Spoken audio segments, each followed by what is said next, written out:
What doesn't kill you makes you stronger. Stand a little taller. Doesn't mean I'm lonely when I'm alone. What doesn't kill you makes a fighter. Footsteps even lighter. Doesn't mean I'm over, 'cause you're gone. What doesn't kill you makes you stronger. Hey everyone, this is Emilie DeAngelo, host of Balancing Act of Life with TLBTV, and we're so grateful that they have us on so we can share with you all that we've learned. And you know, me being pH healthy girl, I've learned so much, but I have to tell you, there's been something I've been playing with for quite a while now. And my expert friend here of many years, you know, kind of kept saying in my ear, did you ever check out with the gluten thing? And I'll be like, oh, yeah. You know, I was like doing the gluten-free thing up until somebody put a loaf of bread in front of me with the butter. Yeah. And all of a sudden, you know, I didn't have no gluten problem.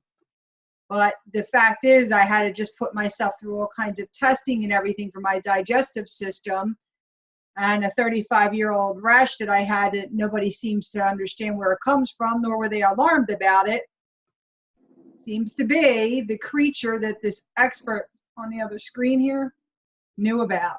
This is my great friend, Melinda Gross, who, she won't call herself an expert, but I have to tell you, she knows this stuff inside and out, upside and down. And we're going to bring this to you in 2 episodes because I'm overwhelmed by the whole thing. So she, you know, she's been at it for years, and a 2-part series for the, or series, whatever you want to call it, a 2-part show for this is definitely needed. So I think part 1, Mindy, as you had thought too, we've discussed it quickly.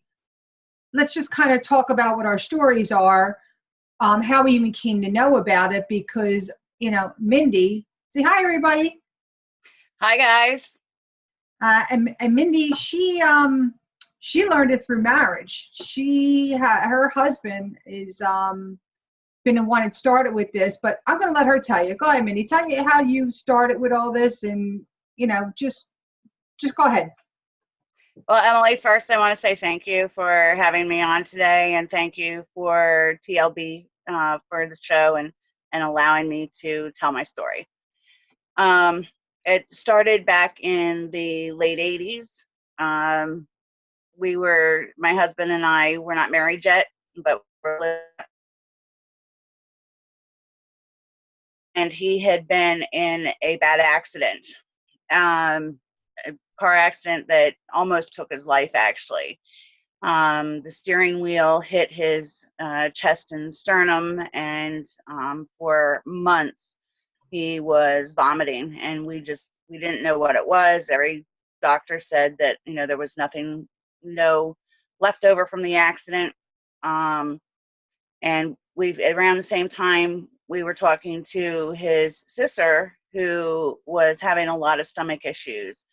And so she said, you know, why don't you try this medicine? Why don't you try that medicine to keep this FDA compliant? I won't be mentioning names, but a lot of the stomach medicines that they give you for things such as irritable bowel syndrome or acid reflux. So we tried all the different medicines, and absolutely. Well, let me ask you something, just to be a little. Tell me, what were those symptoms? Just so, you know, so everybody kind of understands, what were those symptoms that he was going through? Because you're saying this is back in the 1980s. I can't imagine what your battle was back then, because this stuff's only really becoming apparent now. So talk about his symptoms and talk about, you know, just your path to finding out that these symptoms were this.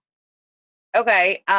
There was just lots and lots of vomiting, diarrhea, stomach aches 15 minutes to half hour after eating. He was losing weight, and you know my husband, and he's very thin to begin with, so any loss of weight was the last thing he needed. Any mood swings, any rashes, anything like that? He was getting little itchy bumps. We called them itchy bumps on his legs, on his wrists, and mood swings. Mood swings were huge. Mood swings. We went from enjoying life and going out and being with our friends to being homebodies, and we didn't do anything. Grumpy. That's rough. That's rough. So, with that, the medicines weren't working. Then he lost his job up in New England at the, when everything kind of went south in the early 90s. And he had to come back down to Philadelphia to find a job. And while he was in Philly and I was tying things up, his sister told him that she thinks she knew what it could be. It was something called celiac. Now, was she having the same symptom, Mindy, or were her symptoms much different? No, she was actually having similar symptoms, but instead of diarrhea, she was having constipation. So, oh, wow. So you go from one spectrum to another with this stuff. Yep. She was having constipation. She was having weight gain, and she was actually having some hair loss. Oh, wow. So the symptoms are not typical. They can range, a different symptom. The major symptom that seems to be in common is the severity of the stomach cramping, the pains, and the nausea and throwing up. Wow, that's a lot for them to be dealing with. In England, you don't know what's going on. Christ, you're scared to death. Right. So she kind of lets them, hey, check this out. So what goes from there?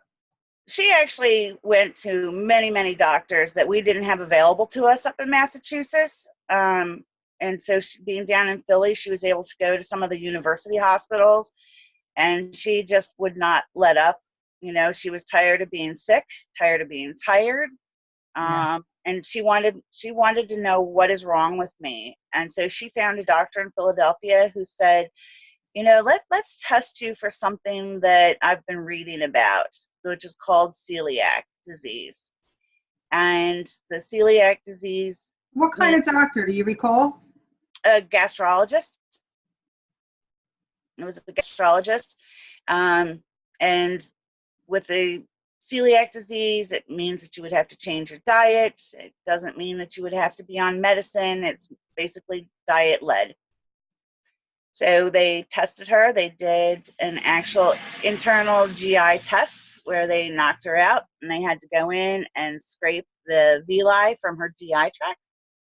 The villi are these little fingers that help the nutrition all go through, and it carries it down through your body.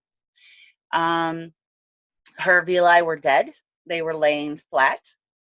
And that's because the wheat, oats, barley, rye, spelt, all the different grains were actually killing the villi, and that was the major indication of celiac disease. They now have blood tests that you can use. I find the GI test still to be the most true. And you would be right, actually, because I just went through those array of tests, and because I stopped eating it, because, again, you're in my ear, I had stopped eating it. They had said, in order to get to celiac, you're going to have to be actively eating it. And I said, there's no way in hell, because my whole thing was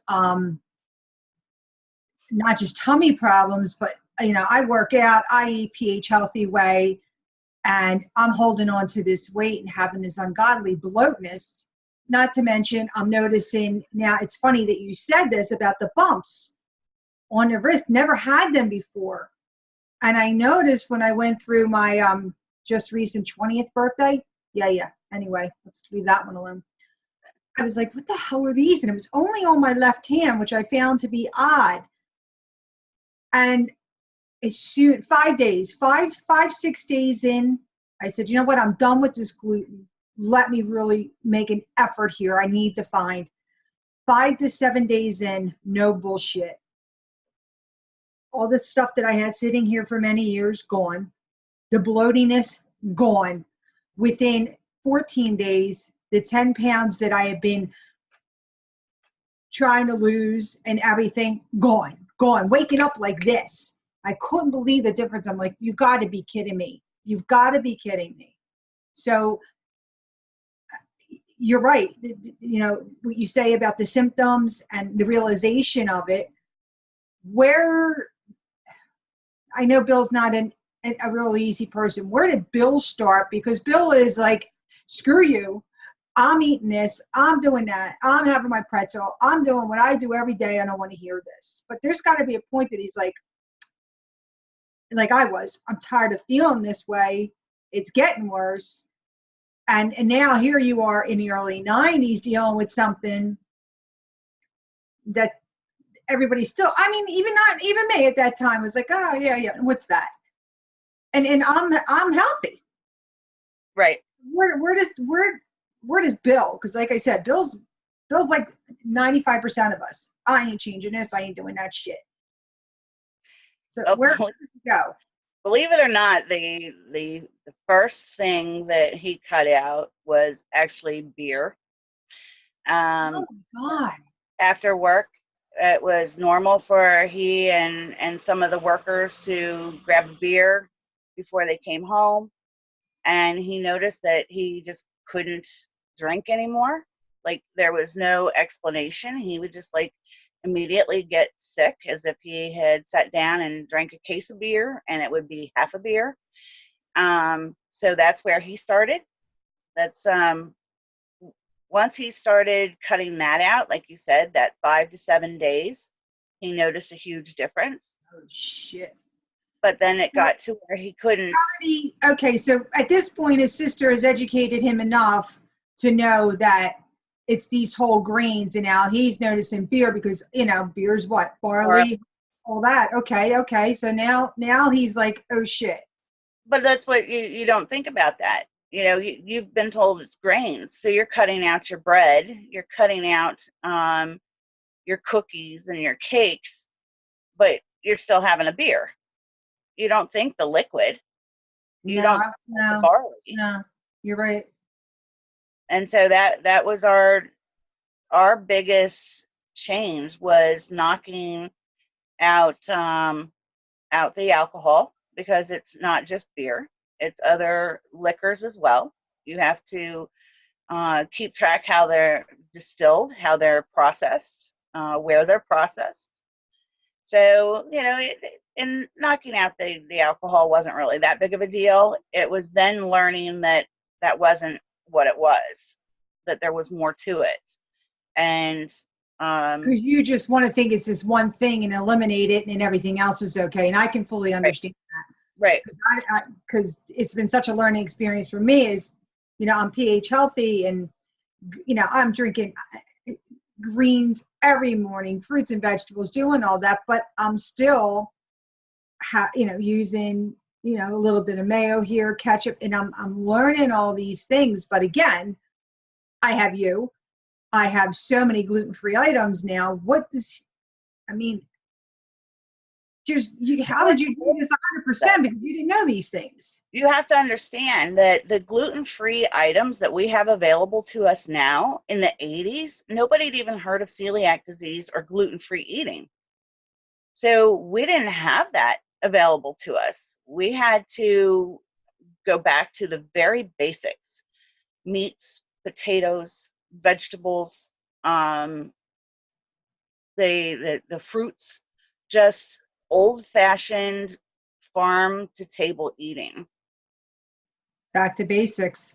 No processed foods. We couldn't do the Lipton noodles anymore. We couldn't do rice-a-roni, you know, all those convenience foods that we've been eating for years, and just no longer could do it. You couldn't reach for a bag of nacho chips, because they weren't just corn chips.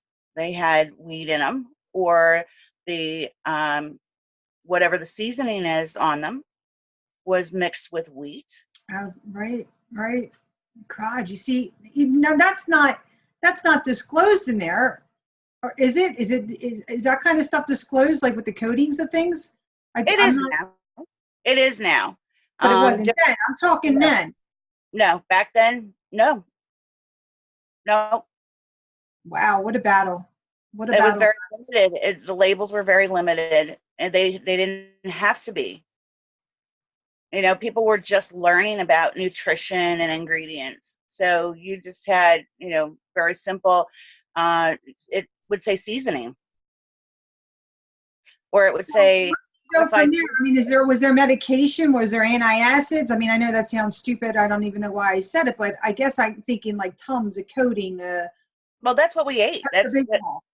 We tried Beano, we tried the Tums, we tried the Rolaids, you know, we tried everything, but it was a 5-minute Band-Aid that might stop the heartburn for a few minutes, but then he got to the point where he was eating a bottle of Tums, and you Oh know, my God, now so that can't be good. pooping weight. It's Right. not gross, and I That's hope he doesn't see this, but No, you know, it is. No, that's what this is about, man. The realization and the things that are going on with people. Some people are like, oh, you know, it's just indigestion. Oh, you know, my aunt makes this sauce. It's really saucy.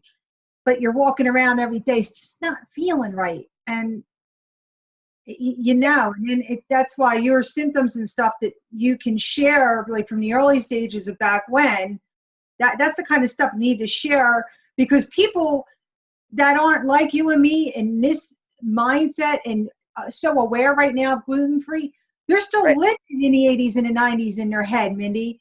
You're dealing with that. A lot of our viewers, you're dealing with a lot of people still with that mindset that's back there. So that's why I'm kind of trying to take you back there, and that's why we're doing a part 2, because part 1's kind of the beginning of everything and your mindset and being back there. Now, sure, you know that there's gluten-free stuff out there because you're living today, but most people are still living back their 80s and 90s, what they, you know, were fed, what they ate, what they've been eating in high school, college, and all that. So the mindset's still there, and that's why Mindy is like going back to day one, because you'll understand that and relate to it, so we can bring you to part 2 and kind of, you know, evolve with her whole story. Well, and one thing that we found is, you know, there you had your few people out there that did know about celiac and gluten, and if you wanted to make anything, oh my God, it was an all-day event. You had to mix your own bread mixtures. You had to use 5, 6 different kinds of blends of potato flour, tapioca flour, xanthan gum, ingredients that when you live in a small little town in Massachusetts in the foothills of the Berkshires, that's not available to you. We would have to take a ride into No Amazon to drop it in on his own, huh? Or a drone. Exactly, yes. Right, huh? There was Amazon back then when we needed them. So, you know, we had to we had to leave out a lot of the things that we'd taken for granted over the years, as far as the flours and the breads, cookies, baked goods. And then we found that it was, you know, we were finding it in our beauty products, our shampoos. Now, were you realizing that back then? Or did your sister-in-law have all this education? I mean, because that messes The with me. education was also very limited. There were people that were trying to get it out there, but this, you also have to remember, this was before the age of the internet. The internet really hadn't become a thing yet. That it didn't happen until, you know, mid-90s, where all of a sudden you could find information on the internet. So you're going to libraries and depending on your medical professionals to tell you what's out there and where to go. Well, you know what, I have to tell you, just today, 2017, had a conversation with my doctor. There are still things that he can't answer. And when I told him I'm doing this, I'm trying that, and he basically said, really? And I think he was learning from me, because I'm very suspicious of this gluten with 3 or 4 other things that have been just going on, and I'm like, eh. Mm-hmm. And he's learning from me, and I asked him some really defined questions, and he's like, we really don't know yet. So you're talking about going to Find expert. that if you're not working with a specialist who specializes in celiac disease, you have to understand that I grew up in a medical family. My dad was a doctor, my mom, my sister. So I have these doctors in the family, and even they didn't know or understand what we were going through. And that was all their years of combined learning and education and practice. And they still couldn't help us. They could recommend where we could go. They could ask their colleagues and say, you know, so-and-so says that down in Baltimore, there's an expert. Why don't you get a hold of them? But we were just so limited. And even today, I find that it really has to be, you have to seek out a specialist. But there are foundations and organizations now that can help you do all that.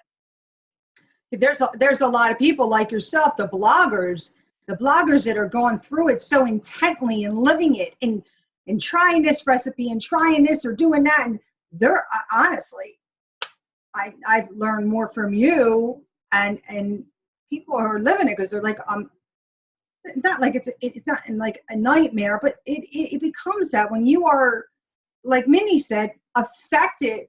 I'm not going out anymore because I'm afraid to eat, or I'm afraid to go to my friend's house and be in touch with something. Then I'm in the bathroom, I got to explain myself, or I'm breaking out, or I'm sick, or whatever it is. You really become a prisoner. You never want to go into the bathroom following somebody who's not following a gluten-free diet. Woo! We actually had a cousin who was determined that he also was in an accident, and that's what spurred his celiac to come out. Trauma caused the body to, it was already in the body. It's an autoimmune disease that's already going to be in your body. How it affects you is different for each person. Somebody can go their whole life and never have the celiac symptoms, the gluten-free symptoms. And then something like a car accident can trigger it, or something such as, you know, hitting a certain age and how your body starts to change and your hormones change, and environment. There's that crazy word, environment, again. Oh But my God, in heaven, please. you're doing with your life. And he was determined that after a couple of years, and now meeting who is his wife now, but girlfriend, he wanted to go out. He wanted to have fun. He was young. He was still in college. There was no way he was going to adhere to a gluten-free diet. And when we would be at a family party, it became a running joke about don't follow him into the bathroom because he's not following that gluten-free diet. But your face changes, that your skin changes, the nutrients aren't going into your body anymore, the calcium's not soaking in, the vitamins aren't soaking in. Right. So the importance of adhering to it and eating it are just so incredibly important. You know, my daughter, my oldest daughter, when she was about 3 years old, we couldn't potty train her. She refused to get out of a diaper because she would have this explosive diarrhea, and we didn't know what we were feeding her. Were we giving her too much juice? You know, we go through the diet, you know, different vegetables that she was eating, the baby foods that she was eating. Well, yeah, because sometimes the juice itself, like an apple juice, will do that. So yeah, Exactly. all that, of course. Right. Well, here it comes. My sister-in-law said, you know what? I think we need to test her. I think that she's having symptoms in child form. And Well, that's what I wanted you to get into part two. I was hoping that you, and you're doing great with it, stay with the mindset of you guys back in the early 90s and just you and Bill, because you're going to see how much of an expert you are once you see we go to part two and you start doing everything that you do, because It was difficult just for a young couple who's trying to start out, looking at getting married, living in no man's land. What about the cost aspect? Now, Oh, was there anything there? Was there a cost thing there now that you can't just go out and get regular stuff, that you have to go? What was there a cost problem there with that? Anything like that? the cost problem actually came when we moved back to Philadelphia. And well, I don't want to say it started when we first started changing the diet before we left Massachusetts after his accident, and when we started cutting out the alcohol and changing to fresh items, the fruits, the vegetables, because we had gotten so used to eating cheap foods, Yeah. the processed foods, your lunch meats. He would have a lunch meat sandwich for work. He'd come home and I had made, like I said, rice-a-roni and, shake and bake pork chops. All those things we couldn't have anymore. And the fresh vegetables, the fresh fruits, that was a huge cost. You go from a 90-cent box of rice to $5 box of pasta, which was corn, and it turned into a big glop in the bottom of your pan. So now you've just wasted $5-6 on this box that barely feeds 2 people. So cost was huge, and believe it or not, cost is still huge. I find that people are taking advantage of others that have this disease and need this food. So what could have been a $2 box of cereal is now a $4.95 box of cereal because it has to be gluten-free. Just make gluten-free across the board. It's healthier for everybody. It really is. It really is, because they're really tying this. They're tying this to a lot of different things, not just somebody with celiac intolerance. They're really starting to see. I mean, Harvard has put out some things, because I get a Harvard newsletter. They're tying it to a lot of things. Well, Emily, we found out that my husband and his sisters had this celiac since birth. And when my husband was a baby, he was formula fed and would be sick. So then the doctor said, let's change him over. He's old enough now.